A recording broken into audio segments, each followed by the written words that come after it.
What's up, everybody? This is Ahjuxue speaking, and along with doing videos of reviews and stuff with Agashe, I'll be kind of doing these kind of like my own little hot takes on the NFL and just about the games and statistics, and give kind of my own insight of how I see the NFL and how I see the games and what teams I believe that are going to be good and not good. All right, guys. So I understand that it's about midway through the season, so there's going to be a lot of things that's kind of missing. But just to kind of go over what my topic is going to be, is I'll be discussing about my quick takes on this week's games, who I believe are the current league MVPs, and lastly, I'll be giving predictions of next week. So who I think will be winning. Not really by point spread, but kind of just who I think is going to be winning and who I think will be performing good and not so good. Alright, guys. So the first game that I'll be kind of giving a quick take is on, obviously, this past Thursday night game, being the currently 3-4 Broncos versus the currently 1-6 Arizona Cardinals. So as you guys know, Arizona has a rookie quarterback by the name of Josh Rosen, who's very, very kind of like a outspoken type of manner. He kind of just speaks his mind. So some people like it, some people don't. I don't truly find a big problem with it, but you do have to kind of watch what you say in the world of sports, because when you're a young player and you start giving out really brash and open opinions, it kind of paints a target on you. So and then obviously the Broncos with a new quarterback, Case Keenum, and their really solid defense, as the Broncos have had for a couple years now. So coming to this game, I was kind of thinking, that this game wasn't going to be a really high score game. I didn't think that the score was going to end up being 45-10, being Broncos destroying the Cardinals. I thought that it was probably going to be like a 24-10 maybe, but it ended up being 45-10. So, kind of overviewing the game and just kind of looking at the statistics and watching the highlights and watching some of the other plays that happened in the game, it kind of made sense as to why the score is 45-10. So first things first is that very quickly, just right off the bat, Josh Rosen threw 3 picks. Now, of course, the Broncos are coming off of a horrible defensive display, getting destroyed last week by Todd Gurley and the Rams, where he just destroyed them for 200+ yards and 3 TDs. So Von Miller kind of came out and promised, the league and everybody that they were going to absolutely destroy the Cardinals. And I'm not surprised the defense absolutely destroyed them, because the Cardinals' offense is ranked 32nd coming to this game. So it's kind of like when you're talking about the worst offense. I mean, come on, how are they going to do great? And plus, the Cardinals' offense coordinator is not that great of offense coordinator. So, which he got fired after the game. So I mean, just think about that. But Josh Rosen threw 3 picks, threw a touchdown. Really the Broncos' offense didn't really win the game for them, because Case Keenum threw a touchdown and an interception. I mean, the guy's getting been throwing at least an interception in every single one of his games. But Case Keenum threw a touchdown. Emmanuel Sanders threw a touchdown. They had 2 rushing touchdowns on the ground. But really, it was that defense, because that defense, I mean, they picked off Josh Rosen 3 times. They sacked him, 6 times, and they beat the hell out of Josh Rosen. So that's really what the game was about. Okay, guys. So the next game was Sunday's like really early in the morning game, the London game between the Titans and the Chargers. So because both teams are kind of playing away, it's kind of like a neutral game. So no one's really getting home field advantage. I was watching some parts of that game, and what you saw in the fans was really cool, because a lot of the fans in there, they were just wearing any jerseys. I mean, you saw all different type of jerseys.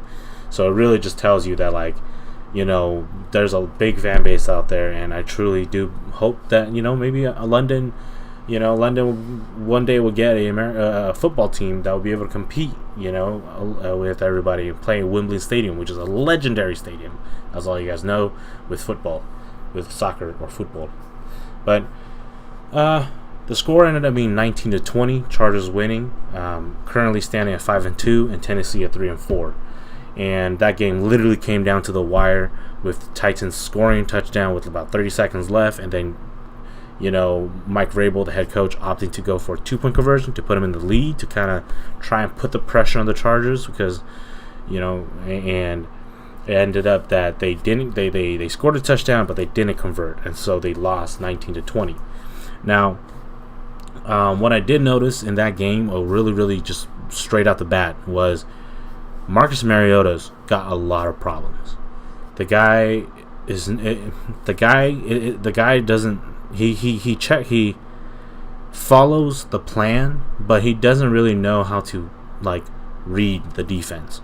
What I mean by that is when they score the touchdown, there's the 2-point conversion. The first attempt that got called a holding of the Chargers, the running back Dion Lewis, ran out to the flat, and he was wide open, and he was raising his hand and everything for a second or two, and Mariota never looked over there. So you can clearly tell Mariota was just following the play. The play was throw to the wide receiver, and he didn't care about Dion Lewis at all. Now, great quarterbacks immediately will turn and look and saw Dion Lewis, and boom, Tom Brady would have nailed it. So, along with that, with the Chargers, they opened up in the first half hot. They scored pretty much all their points in the first half. I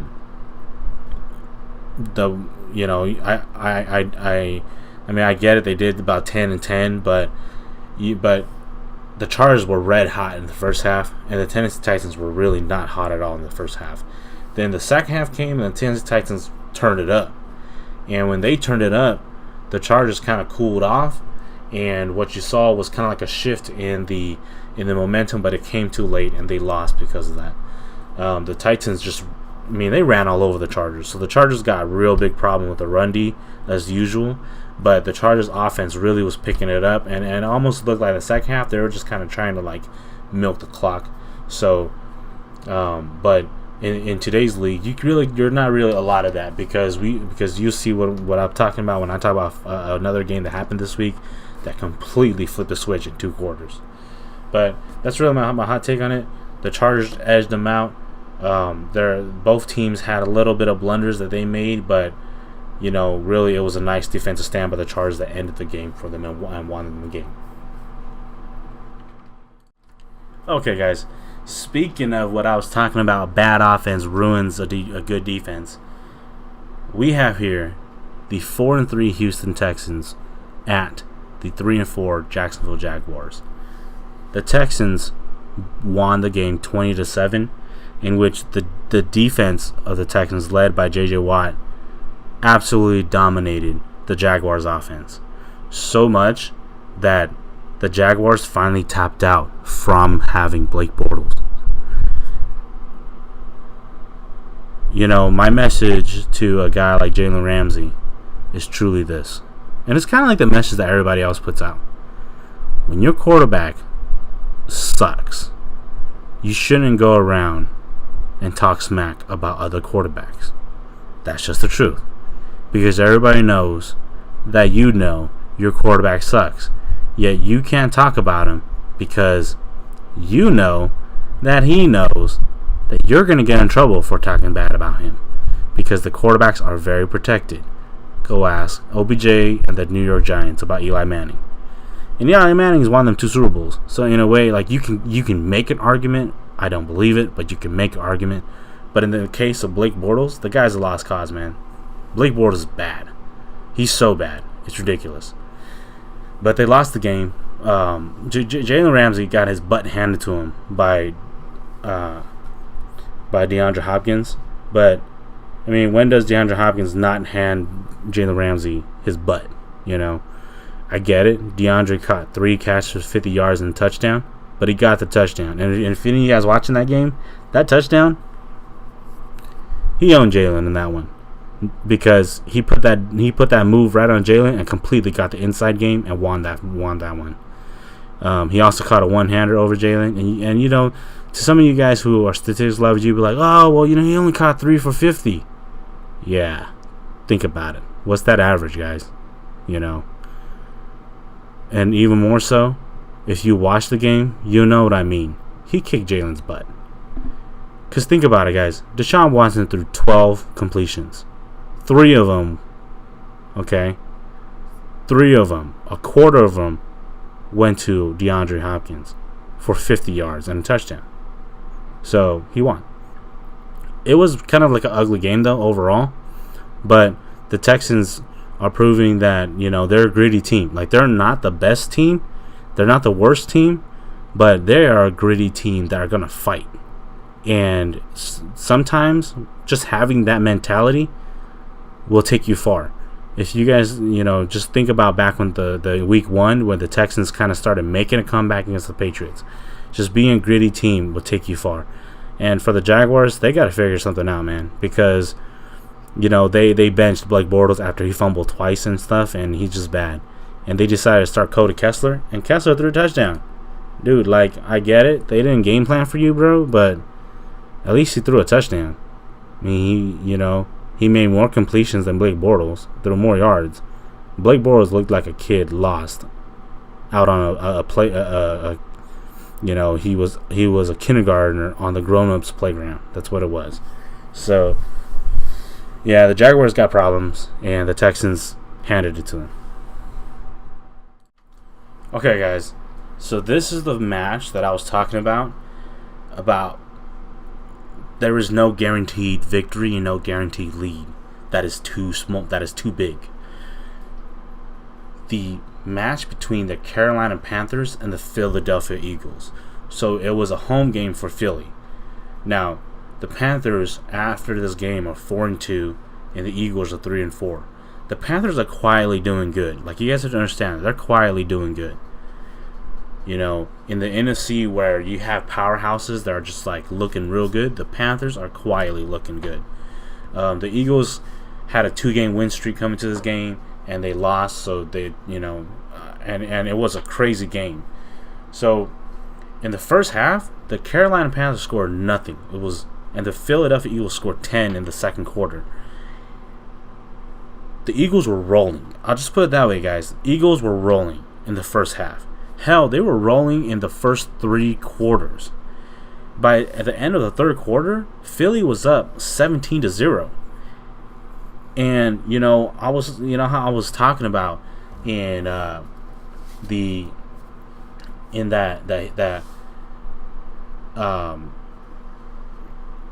my bad, sorry. Like in the Chargers game and in the Houston and Jacksonville game. And especially that Chargers game, like, you can have a 10 to 17 point lead, but a touchdown completely changes it. So that entire game, Philly was in control of all 3 quarters. And then Carolina scored 21 points in the fourth quarter and won the game with the defensive stop on Philly. Cam Newton went 25 of 39, 269 yards, 2 touchdowns, 0 picks. It's very Cam Newton numbers. With 7 rushes, 49 yards. So it's very Cam Newton-esque numbers. But the very important part was Carson Wentz. Like, when you just look at statistics, Carson Wentz, 30 of 37, 310, 2 touchdowns, 0 picks. You're like, damn, how the hell did they lose? I'll put it this way.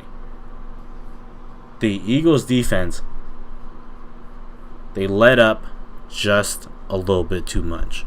And when they did, the Panthers were able to capitalize on it and won the game.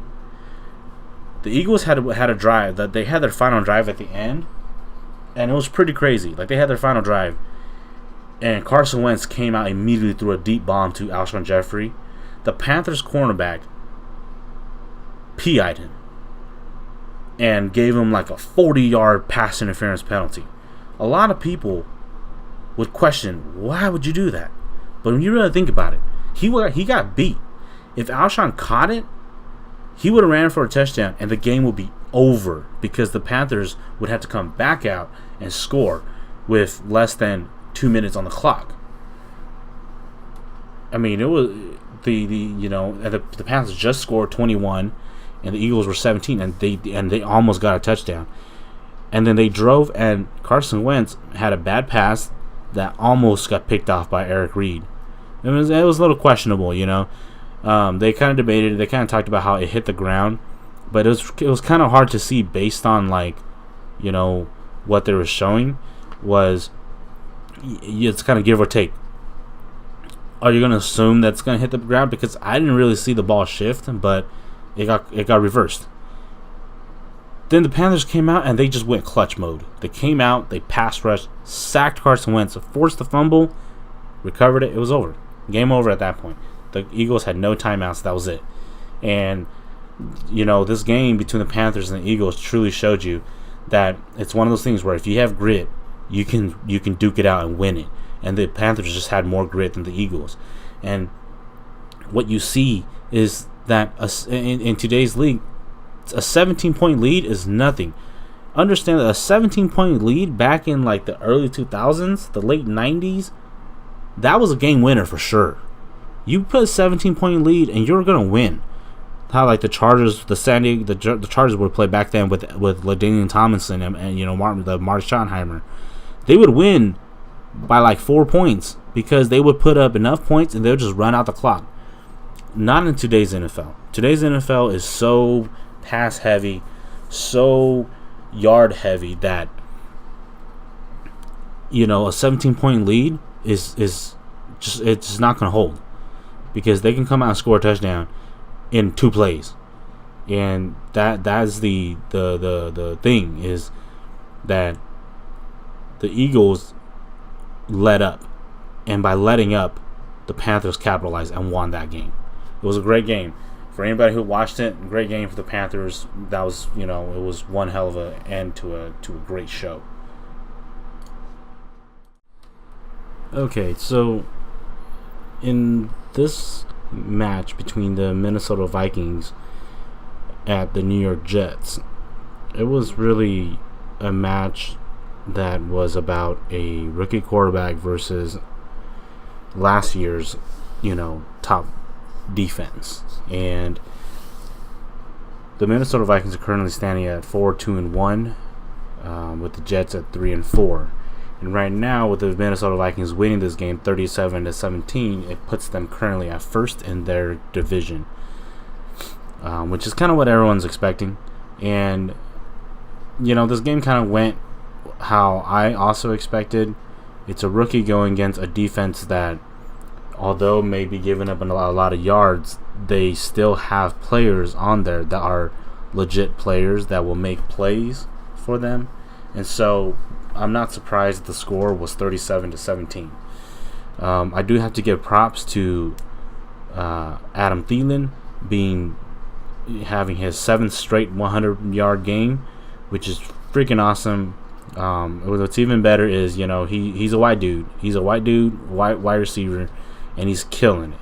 And so it's one of those things where a lot of people, a lot of y'all may be like, oh, so what makes it so special about him being white? Dude, just go look at in general. White dude playing wide receiver is like a black. It's like a black dude being quarterback. It's just the whole idea that there's not a lot of them. And so when one of them stands out, he totally stands out. And the thing is, he wasn't even supposed to be their number one wide receiver, and he turns out that he's their number one clear cut. I mean, literally, Stephon Diggs is has almost no role in that offense in comparison to Adam Thielen. Kirk Cousins played like how Kirk Cousins play, 25 of 40, 2 TDs, 0 picks. That's kind of Kirk Cousins' usual stats, especially against a very okay-ish defense in the New York Jets. Latavius Murray went off, got 2 touchdowns, 69 yards and 15 carries, 4.6 yard average. And you got to a lot of people, you may say, oh, well, it's only 69 yards. it's a 4.6 yard average. So all you need to know is he is overall in the game he ran effective, and that's the true role of a running back, is to be effective. You don't need to have 100 yards every game to be an effective running back. That's just the truth, especially in today's running back systems, especially in today's league. A running back, as long as you average 4 yards, you're a good running back, and that's typically what people say. So now with the Jets, look, Sam Darnold's gonna make his bumps and bruises. 17 and 42, 206 yards, 1 touchdown, 3 picks. From what I've heard about Sam Darnold is that he is turnover prone. So I'm not surprised there that he threw 3 picks. He's a guy where he's willing to he wants to make those plays for his team, and sometimes when you do that, then you're gonna have turnovers. But the key thing though in all of this is the fact that the Vikings understood what the power behind the Jets' offense was. It's powered by the run game of Isaiah Crowell and Bilal Powell. The Vikings stopped those 2 guys. Isaiah Crowell went 11 of 29 for 2.6 yard average, no touchdowns. Bilal Powell 5 for 20, 0 touchdowns. Okay, they understood that if you stop the run game, you force Sam Darnold to make veteran plays, and he just won't at this point in his career. The Vikings scored. I mean, you really look at it. In the first half, the Vikings only scored 10 points, and the Jets scored 7, so it wasn't all lost. But it was the second half that the Vikings really just turned up the heat on the Jets, dropping 10 in the third quarter and then 17 in the fourth quarter. I mean, 14 of those 17 points in the fourth quarter was kind of like dud points, because, if you really look at it, you just take the 10 in the third and the 10 in the first half, and you got 20. That's a win already, 20-17. So that's 17 points, especially their last touchdown was kind of just like a icing on the top touchdown that the Jets allowed and the Vikings put up on them. So really it's kind of like I expected that the game, a match between these 2 teams would be like that. Okay, so this next game is the Patriots at the Chicago Bears. The Patriots stand at 5-2. The Bears are 3-3 as of right now. So I mean, these records are after the game has been played, and the Patriots edge out the Bears 38-31. And when I say edge out, you guys will see what I mean. You guys will hear what I mean about edging out. So coming into this game, the Patriots had not won a single away game. So this is actually a really big momentum for the Patriots, winning an away game against a Bears team that a lot of analysts and media was pretty much saying that they're a solid team. I don't think so, but people have different opinions. So in the first half, in about the first quarter, the Bears were looking good, like real good. They scored a touchdown. They recovered a muffed punt ball by the Patriots and got 3 points on it. And then, they were up about 10-7, 17-7, and then next thing you know, boom, boom, the Patriots started marching back. Tom Brady went 3 TDs to 1 pick, 277 yards, and 25 out of 36 passes. But, Mitch Trubisky went 2 for 2, 2 touchdowns, 2 picks for 333 yards. But, man, that guy's got to really pick up his completion. I mean, there was a lot of passes that Mitch Trubisky threw that were just bad passes, and they just weren't accurate. And you could really see that, the guy still has to work on his passing. His 6 touchdowns against the Bucs, man, that's nothing. The reason why I say that is because the Bucs defense has been like Swiss cheese, and it didn't help that in that Bucs game the Bucs got penalized like a gazillion times. You guys will know what I mean if you guys go back and look at those shit. That was nuts for them. But back to this game, the Patriots edged them out 38-31, and the reason why I say edged them out is because at the end of the game, Trubisky threw the ball up, a Hail Mary play, and then Kevin White, he caught the ball on the 1 yard line of the Patriots 1 yard line, and the Patriots defense made the play. They stopped him literally right at the 1 yard line and pushed him over. That was game over. I mean, and the thing was about it was they held the guy, they held Kevin White, so he actually couldn't extend his arm out and make it a touchdown. And that was actually very smart. You can see that there was discipline in that, because most defenses would have allowed that touchdown because they would all have been going for the ball, and they wouldn't have been paying attention to Kevin White. And even with that, they wouldn't have tried to stop him from reaching his arm out. That was, to me, was amazing on how they did that. Now, for the Patriots, this was actually a collective win. And the reason why I say that is because a lot of times you want to give the credit to the quarterback for the victories, credit Tom Brady and stuff. But I truly will say this. I credit the entire team because they really pulled it together. I mean, the Patriots were down in the second half. They were down 17 to 14. No, they were down 17-7. And the Bears had just scored a touchdown. And they kicked it off, and Cordell Patterson returned it for a touchdown. Made it 14-17. Boom. When you can make the score a 3-point game, it makes it that much easier for the Patriots offense, being led by Tom Brady. And so that was a tremendous team victory for the Patriots, and you got to give it to the Patriots. I still don't really believe in the Bears, and the reason for that is because I don't believe in Mitch Trubisky yet. He's shown some promise, but the guy has still shown that he's very raw.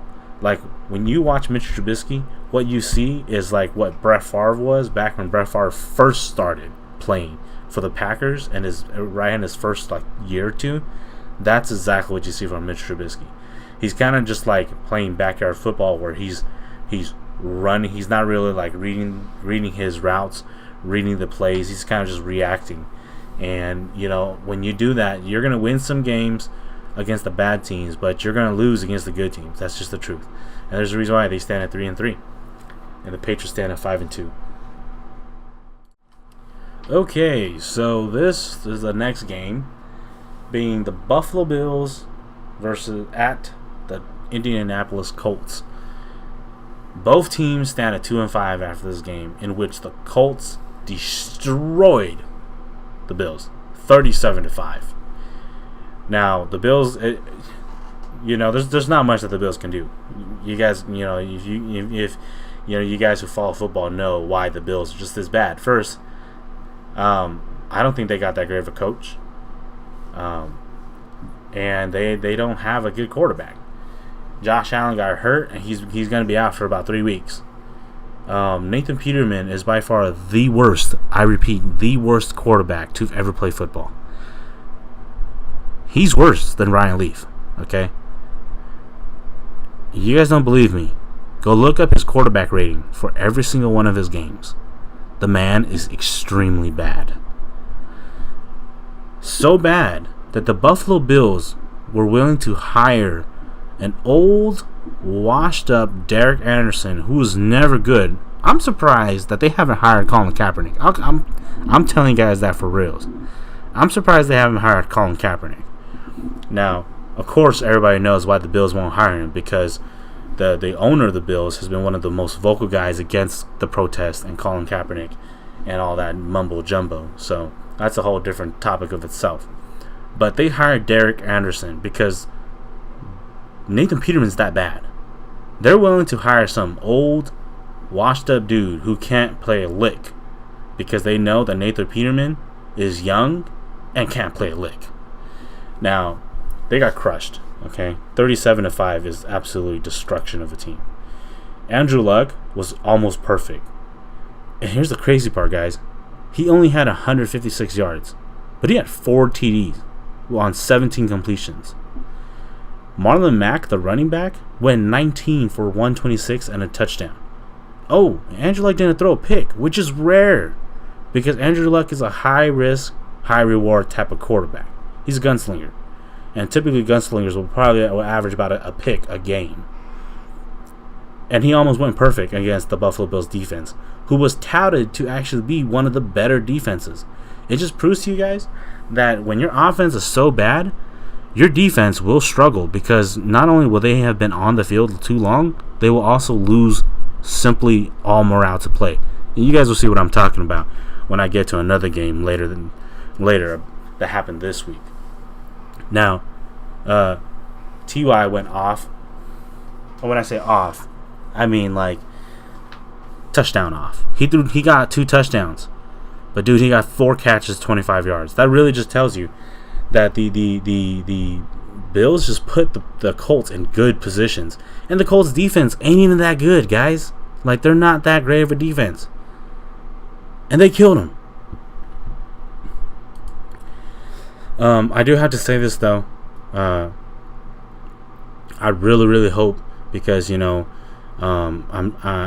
don't go to church, so but I guess I will say this, that I pray to God that LaShawn McCoy is okay. He took a nasty hit, nasty blow, and he bumped his head, and so it's never a good thing when you see a guy, especially at his age of being 29 to 30 in that range, 29 to 31 in that range, taking a blow and hurting his head and having to leave the game. So that's a little worrisome, but I really hope that he comes back fine, because LaShawn McCoy's actually been one of the better running backs in this past decade. May not been the best, but he's always been a pretty good running back. But really that game was just a beatdown, and it was a crap game for the Bills, but a great game for the Colts. So I give Colts credit for beating down the Bills as how it should have happened. There's one of those things where when you're supposed to do that to a team and you do it, that's what we expect, and that's great. So hopefully the Colts will kind of pick it up. I mean, they're 2-5. They're not really out of the division yet, because the AFC South, I believe that's what these guys are. They're just, they're like mid-range teams. All of them, aren't like the best teams. They're not the best teams in the AFC. Yet they're all in the same division, so somebody's gonna win. But yeah, that's that for that one. Okay, so this next game is the Cleveland Browns versus the Tampa Bay Buccaneers. The Bucs are at home and Cleveland are away. After this game, Cleveland stands at 2-4-1, and the Bucs are 3-3, with still a chance to compete for the NFC South. Now, the New Orleans Saints kind of have control of that. You'll see based on what I tell you guys in the next one. But the New Orleans Saints still have a control on that. But then the Bucs did shoot out with them, and so what you do have to know is that the Bucs still have a chance. And picking up this win is a big win for them, especially because they lost last week on a nail biter. On that crazy finish to their loss to Atlanta with their miscue on the lateral to Deshaun Jackson. So in this game, it was Baker Mayfield versus the Buccaneers defense, and Jameis Winston versus the Browns defense. It was a relatively slow game. Both offenses aren't really high powered. Yeah, I get it. The Bucs have a lot of like big names, but they're not really a high powered offense where they'll some of you guys can say, well, what about those 3 games of Fitzmagic? Look, okay, teams game plan, and they figured out how to deal with the Buccaneers. That's just the truth, okay? They're learning how to deal with the Buccaneers offense. That's just the truth. So in the first half, the Buccaneers were up 15 to 2, and the Cleveland Browns looked like dead in the water. They look like there's no reason why they shouldn't even showed up. And again, I like I said before, great teams that succeed are teams that have grit, and the Browns are trending in the right direction. It's one of those things where you look at the Browns this season, it doesn't matter how many games they lose. If they are competitive in every single one of their games, it's a trend upwards, because they show that they are willing to play hard and be in it in those games. They're losing by very little against some top tier teams. So in this game, the first half was completely owned by the Tampa Bay Buccaneers. But the second half came, and the Cleveland Browns flipped the switch. It was 15 to 2, kind of like I was telling you guys, with the Carolina Panthers and the Eagles, and the Chargers and the Titans. You know, a 10 to 17 point lead is not enough. And the Buccaneers were up 15 to 2. Third quarter, they both score a touchdown each, so the Cleveland Browns go to 9, and the Bucks go up to, you know, score. They already have they have 16 points. Get another 7. They have 23 to the Browns 9. But later in the fourth quarter, the Browns scored 14 points to the Bucks 0 because the Bucks were just aiming to kill the clock. But you have to understand, in this league, killing the clock is not really an option anymore, especially if you're not up by 30 points. Think about it, guys. Just last week with the Chiefs and Patriots game should be the perfect example of this season. Continue to score. Run up the score. I don't care. Drop 70 on a team, because there is at some point they're going to catch up because of how the plays are now, and how the NFL is now. Drop 70 on a defense if you need to, because you have to. You have to just get to that mindset that killing clock is secondary to making sure that there is a lead. And you guys can say, well, you're wasting time. Look, you can do run plays still, but you have to understand that if you're going to run 2 downs and get 1 yard, you're fucking up. That's just the truth. You gotta like the Chargers did that, and they almost regretted it if it wasn't for the defense stepping up on that 2-point conversion. Just think about that.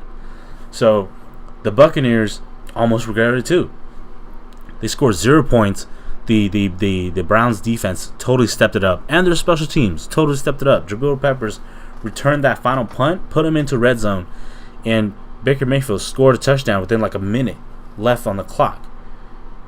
It goes into overtime, which Cleveland Browns have now gone to 4 overtimes, which is kind of crazy. And I have this whole conspiracy theory about these overtimes we've been freaking seeing just every week. And so, but they go into overtime, and the Cleveland Browns get the ball first. They fail, they punt, and the Tampa Bay Buccaneers go, and they drive, and they nail a 57-yarder for a game winner, which is pretty darn good. Credits to their kicker for nailing that kick after he missed the extra point kick to win the game already. He makes the 3-point kick, so he kind of redeemed himself a bit.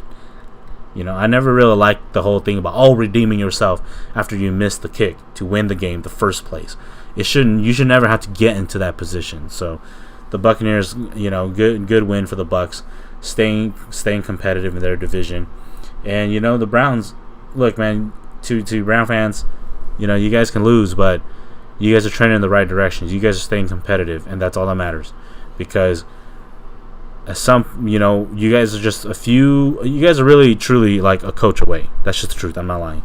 So the Buccaneers win on a nail biting competition between them and the Browns, and it was a pretty interesting game, especially towards the end. Okay, so this is the next game, being the 3-3 Lions at the 4-3 Miami Dolphins, with the Lions winning the game 32-21.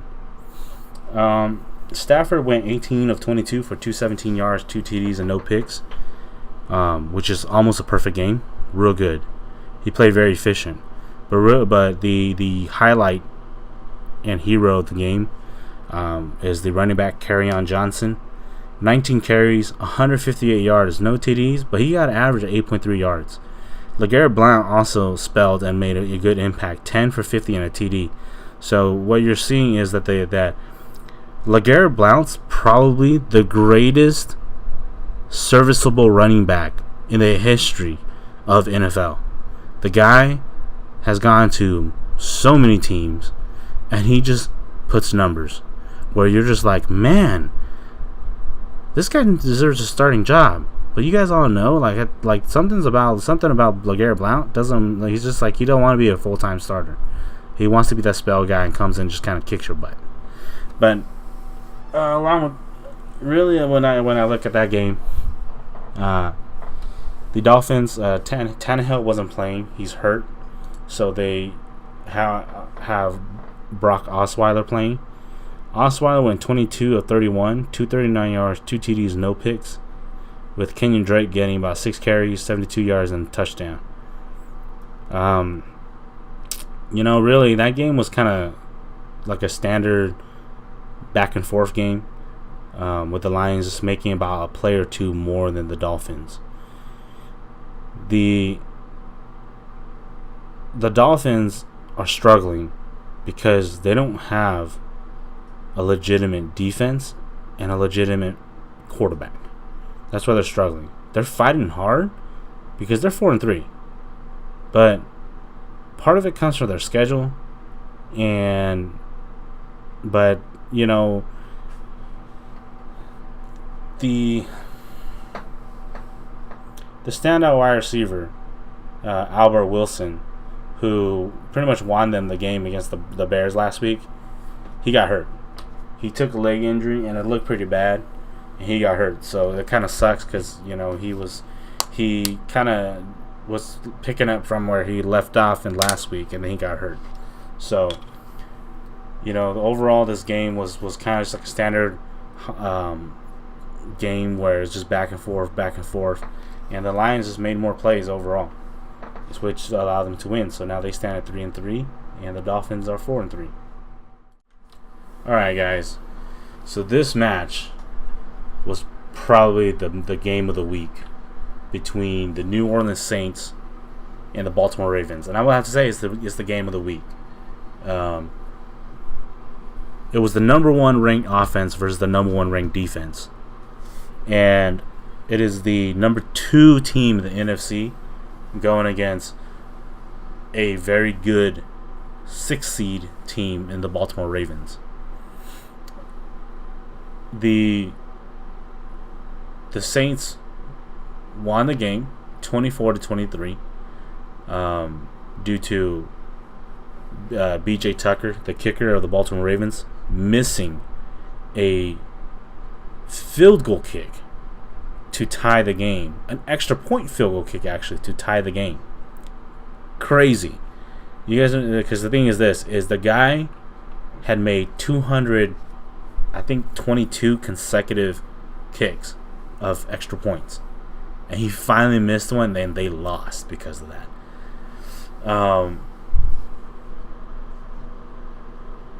Drew Brees is just playing MVP level right now. He's still yet to throw an interception, and he completed 22 of 30 for 212 yards and 2 touchdowns. Joe Flacco played good too. Joe Flacco didn't play bad. He went 23 of 39, 279 yards, 2 touchdowns, 0 picks. It truly was a team of 2 sound teams going against each other, and really it was about who was going to be the one to make the first mistake. And it's just unfortunate that the guys who made the first mistake was, I'm sorry, Ravens fans. The kicker's name is Justin Tucker, not B.J. Tucker. I apologize deeply for that, but he's going to be a Hall of Fame player one day. So it's just about who's going to make the first mistake, and it's just so unfortunate for the Ravens that the mistake happened literally at the end. Literally, I mean, that's so unfortunate, because we would have had probably another overtime game. I was like tracking this game, and it was insane because in the whole first half nobody scored. It was 0-0 in the first half, and then the second half, boom, points started showing up.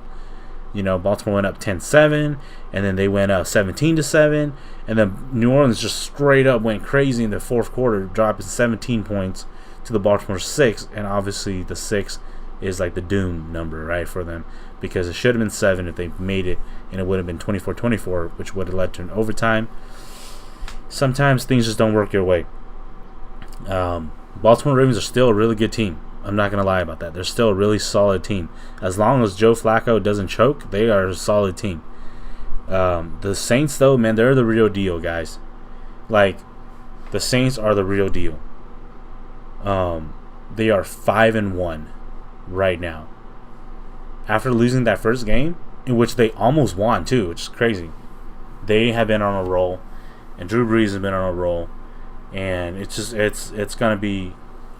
It was a great game. I'm not gonna lie, it was a great game, and I had fun tracking it. You know, typically, you know, these type of games, they're extremely intense, and I like that. I like intense games that are, you know, they're not crazy scoring numbers. I don't really care so much about the high scoring games. I just care about, you know, if you're scoring 20 points, I like it. You know, I care about seeing a competitive game. I don't really care about seeing, you know, 50 to 45, because I look at it and I say, sure, is that great and all to watch? For like, sure, you know, because touchdowns are being scored, but when there's no defense being played, it's kind of lame, you know. So yeah, that's that for that game. Game of the week for me. Okay, time for the controversial game between the Dallas Cowboys and the Washington Redskins. So this is a match about determining who would be, I think, first place. And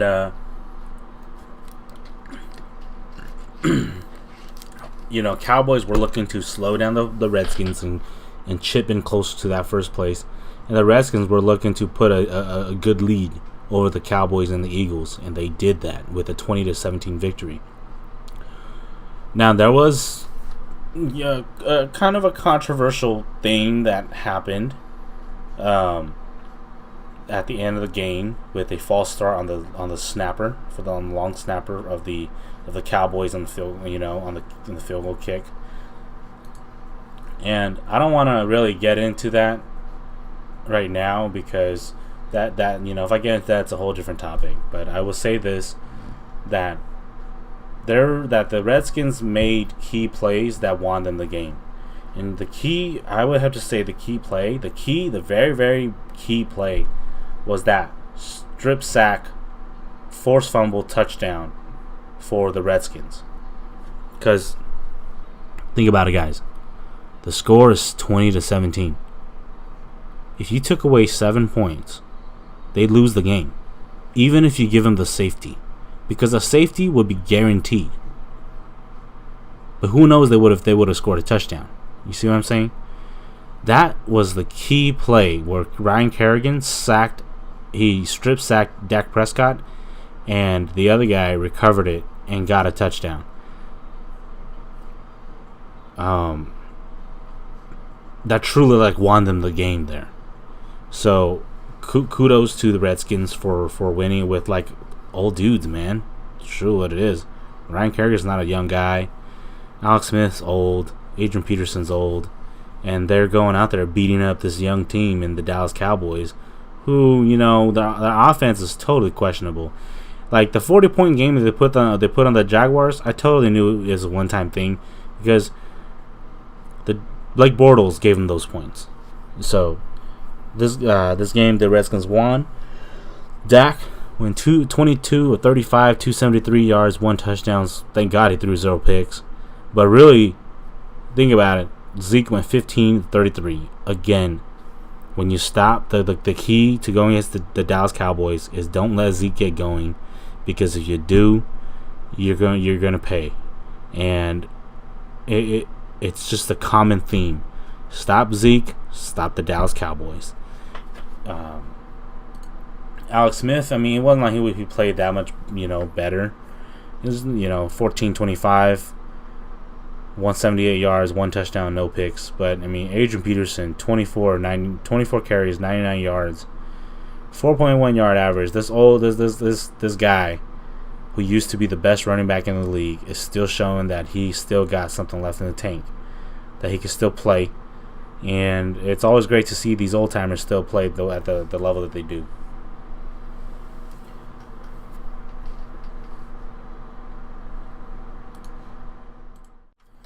Okay, so this next game is a NFC West rivalry game between the Rams and the Niners.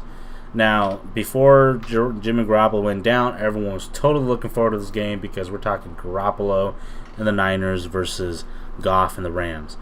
But Goff went down. But because Garoppolo's injured, no one really cared about this match. Everyone knew that this match was going to come as a beatdown, and it ended up being a beatdown. The Rams are still undefeated, 7-0, and the Niners haven't won a game in forever. They're 1-6. The Niners lost 39-10, and I mean, right from the get-go, this was a beatdown. Seriously, guys. I was watching some parts of this game, tracking this game, and this game was just straight up a classic beatdown.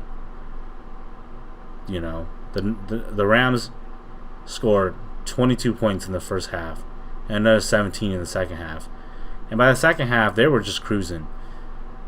You know, and I know I said it before. Well, you know, a 17-point game, that's not enough, dude. They were up, okay, and they were dominating. When you're up and dominating, there ain't nothing the other team's gonna do. They were dominating on every level, man. Jared Goff, 18 of 24, 202 yards, 2 touchdowns, 0 picks. You know, Todd Gurley, 15 carries, 63 yards, 2 touchdowns. That defense was just killing CJ Beathard. You know, Beathard went 15 of 27, 170 yards, 1 touchdown, 2 picks. I mean, the Rams picked them off twice. Aaron Donald sacked Beathard 4 times that game. 4 times. Aaron Donald's now like top 5 for sacks in one game. Just think about that, guys. There was a sack where he sacked CJ Beathard with one arm. He just clubbed CJ Beathard, and CJ Beathard flopped and fell over like a rag doll. And I mean, that guy's extremely strong. The craziest thing was, defensive player of the week, Aaron Donald, man. 8 tackles, 1 assist, 4 sacks, 6 tackles for loss. That guy went off. And Corey Littleton, I'll give you props, bro. Corey Littleton, the linebacker for the Rams, he had a punt block. He had 2 sacks, 3 tackles for loss. I mean, he was on fire too. So, yeah, that game was truly just like a freaking beatdown. It was just crazy. It was just a total beatdown. The Niners, you could just see in the face of the Niners players during the first half, towards the end of the first half, they were just out of it at that point. They didn't want to play. And, this is expected of that one with no competition. Okay, guys, so this was the Sunday night game, primetime game between the Bengals and Chiefs. Bengals were trying to put a stronger hold on their first place hold of the AFC North, and the Chiefs were looking to put a further lead in the AFC West and in the AFC. So the Chiefs did what they needed to do with the win, giving them a 6-1 record, and the Bengals losing to giving them a 4-3 record. The Chiefs destroyed the Bengals, 45-10. This game wasn't even a competition. It wasn't a competition. The first half, the Chiefs scored 24 points. In the second half, they scored another 21. Okay. The Cincinnati Bengals scored 10 points in 4 quarters. I mean, Andy Dalton, 15 of 29, 148 yards, 1 touchdown, 1 interception. You know, I mean, he got his butt kicked by that defense. And the Chiefs, Patrick Mahomes, another 4 touchdown game, 358 yards, 28 completions of 39 attempts with 1 interception. But man, the hero of that game for the Chiefs was Kareem Hunt. That guy, man, you guys saw that game. That guy went off. That run, the guy had 15 carries, 86 yards, touchdown with a 5.7 yard average. But he had 5 receptions, 55 yards, and 2 touchdowns. So he had 3. He had the hat trick. He had the hat trick of the day, of the night, and they kicked the butt of the Bengals. The Chiefs have been on a roll, and they've been scoring. They've been averaging almost 30 points a game. So them and the Rams, at some point when they collide later in the season, it's going to be a crazy game. And yeah, really, that's really what it was. It's just another classic beatdown between a really, really good team and a solid team. That's really what it was. So the Bengals now are in a kind of a bind because the Ravens and the Steelers are creeping in on him. So that's it for that game, because really there really wasn't much to talk about other than it was just a classic Chiefs beatdown on a team. That's what it is. Okay, so for the last match of the week is the New York Giants at the Atlanta Falcons. The Giants are currently standing at 1-6 after their loss 20-23 to the Falcons. So now the Falcons are 3-4. It's a big win for the Falcons, because this is really, the Falcons are pretty much fighting for their playoff life here. There's a chance that they may not win the division anymore, but more so fighting for a 5th or 6th seed in the NFC playoffs. And the Falcons managed to keep their hopes alive. They did just enough to win the game. They won the first half 10-3, and then the second half they kind of just did just enough.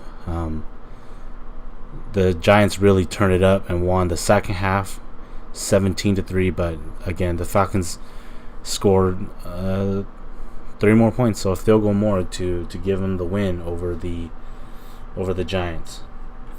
So as a quick look at it, for the Giants, Eli Manning had probably like his best game so far this season in this game, even though it wasn't that good. He went 27 for 38, 399 yards, a touchdown, and no picks. But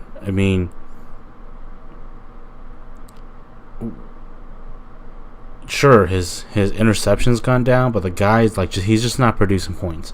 That's truly the reason why the Giants are having problems as it is, because they're just not scoring points. You look at it. Sterling Shepard, 5 receptions, 167 yards, 0 TDs. Odell Beckham, 8 receptions, 143 yards, 1 TD.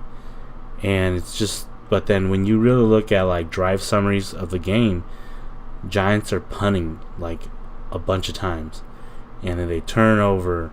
There's a bunch of, and so it's just, for them, they just didn't do enough to win the game. For the Falcons, Matt Ryan went 31-39 for 379 yards and a TD, and Tevin Coleman got 50 yards and a touchdown. Julio Jones had another Julio Jones type of game, 9 receptions, 104 yards, no TDs. And that's really what kind of receiver Julio Jones is. Julio Jones is kind of I'll get you all the yards, and then now you guys go and get it, make it into the touchdown. So the Falcons edge out the Giants, and I expected the Giants receivers to have a good game, because the Falcons, their DB core is plagued with injuries. Their starting safeties are gone, the backup safeties are gone, the cornerbacks are beat up. When your DB core is as depleted as it is in a passing league like this, there's no way you're gonna win. You're just not gonna be able to stop anybody, And so really, the Falcons, it just proves to you guys how bad of a team the Giants are as of right now. Is that they're so bad that the Falcons, with the depleted defense, still managed to win the game.